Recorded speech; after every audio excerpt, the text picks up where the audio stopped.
The current state of online film discourse relies on a very specific type of energy. It is remarkably easy to build an audience by hunting for plot holes, mocking bad scripts, and cynically tearing down films for sport.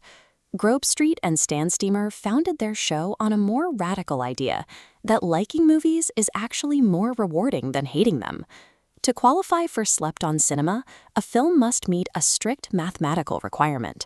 First, the critic score must sit firmly below 50%. Then, the audience score has to meet that same standard.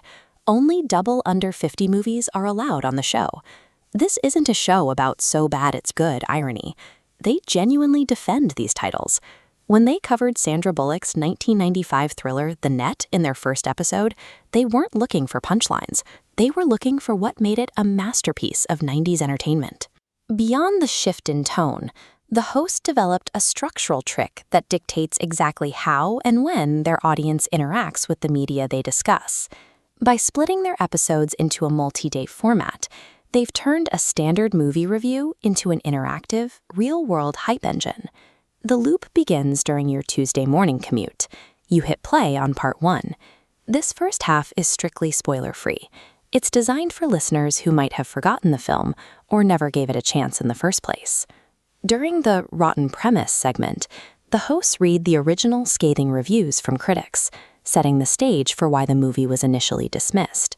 Then comes the bolo, the be on the lookout. These are specific instructions to hunt for hidden details, wild background acting, or specific visual gags that only the hosts have noticed. By the time you get to work, you've been successfully talked into watching a movie you previously thought was garbage. Right at the 15-minute mark, the podcast hosts issue a strict command to the listeners. Hit pause and go watch the movie. That night, you fire up the misunderstood 90s action flick or disaster movie they've assigned, replicating the feeling of a focused Friday night rental. You aren't just watching, you're hunting. If the assignment is Jean-Claude Van Damme's Double Impact, you are scanning every frame to find the specific bolos from that morning's commute. Adopting this lens of cinematic optimism changes the experience. You are looking for things to celebrate rather than things to pick apart. This interactive pause creates a direct link between the podcast audio and your television, turning your Tuesday night movie into a communal assignment. On Wednesday morning, you return to the commute and hit play on part 2. Now that you've done the homework, the spoiler warning is lifted for a full deep dive into the film's best moments. The hosts kick off the draft segment, competing to claim the most entertaining elements of the film. Look at this flowchart. They attempt to isolate a single variable, a different lead actor, or better release window, that would have fixed the movie's box office fate. They cap the episode pitching bizarre spin-off ideas and suggesting drink pairings matching the movie's energy.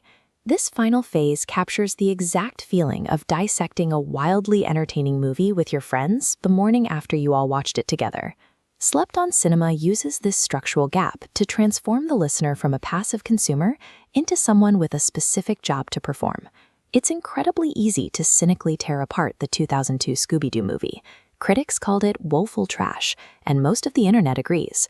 But Grove Street and Stan Steamer put in the work to find the genuine joy in that film, reframing it as a masterpiece of fun. They've perfected a behavioral loop. Generate the hype, assign the movie, and follow up with a communal deep dive. So ditch the cynicism. Prepare a drink pairing, listen to part 1, and let the podcast get you pumped for your next movie night.